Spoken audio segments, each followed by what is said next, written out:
여러분 안녕하십니까? 이어서 원주권 뉴스입니다. 코로나19 방역 체계가 오늘부터 생활 속 거리 두기로 전환되면서 도서관이 순차적으로 개방됩니다.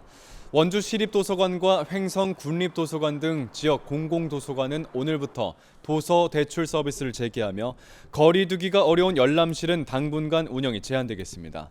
도교육청이 운영하는 도내 교육문화관도 오늘 1차로 개방해 대면 서비스를 시작하며 등교 개학이 시작되는 13일부터는 열람실까지 추가 운영할 예정입니다.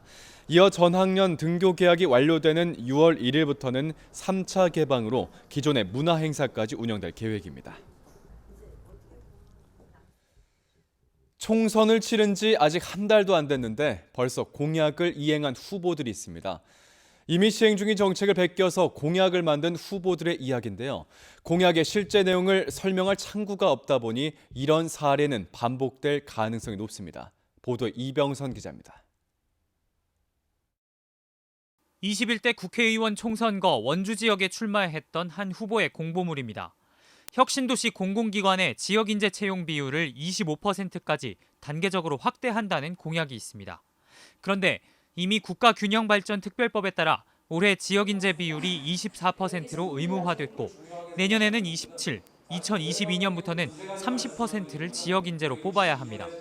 이미 이루어진 걸 공약으로 쓴 겁니다. 또 다른 후보의 공약, 당 차원의 정책 공약인데 독감 예방접종을 고등학생까지 무료로 실시하겠다고 합니다.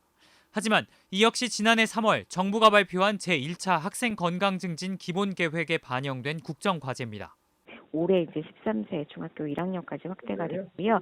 내년 예산 반영할 때 저희가 중구상을 같이 추진 중에 있습니다. 지역구에 출마한 후보들이 이미 있는 정책을 재활용하는 등 선거를 준비하는 데 있어 공약을 소홀히 하는 모습은 이번에도 반복됐습니다.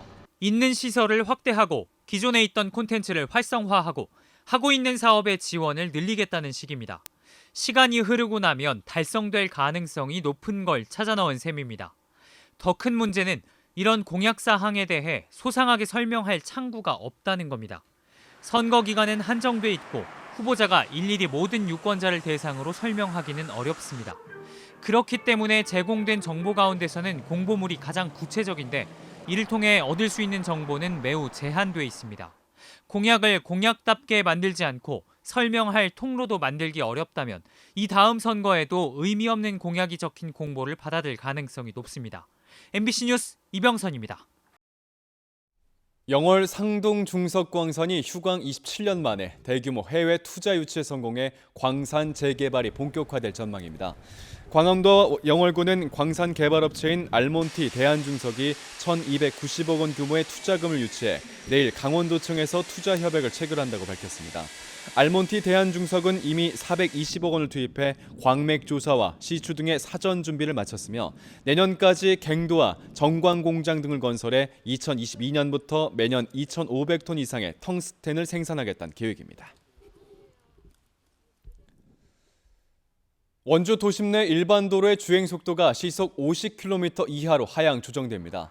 원주시는 정부의 안전속도 5030 사업에 따라 도심부 주요 도로의 제한 속도를 시속 50km로 하향 조정하고 주택가 이면도로와 주거 상가지역, 보행량이 많은 도로는 시속 30km로 낮추는 정책을 추진합니다. 시행에 앞서 도로 표지판 정비와 차선 도색, LED 표지판 설치 등의 사업을 추진하며 속도 하향에 따른 단속은 3개월의 유예 기간을 거쳐 8월 말부터 실시할 예정입니다.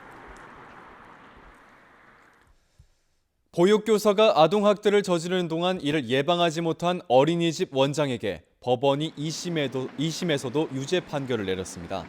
서울고법 춘천재판부 형사 1부는 도내 어린이집 원장인 A씨가 아동학대 예방조치를 다했다며 낸 항소를 기각하고 원심과 같은 벌금 300만 원의 선고 유예 판결을 내렸습니다.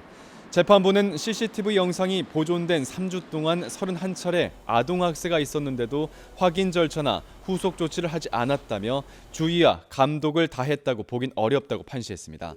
한편 아동학대 혐의로 기소된 보육교사 B씨는 항소하지 않아 징역 10개월에 집행유예 2년의 형량이 확정됐습니다. 평창 지역 관광업체들이 스포츠 관광 산업 분야 협력 체계를 구축하고 활성화 방안을 추진합니다. 평창군 관광협의회는 올해 하반기부터 스포츠 관광 산업 육성 사업에 참여하는 대회 참가자들을 위한 숙박 할인 행사를 진행하고 지역의 요식업체, 전통시장 등과의 다양한 연계 프로그램도 진행할 계획입니다.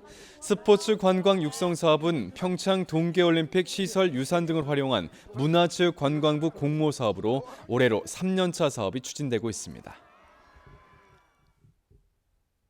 뉴스를 마칩니다. 고맙습니다.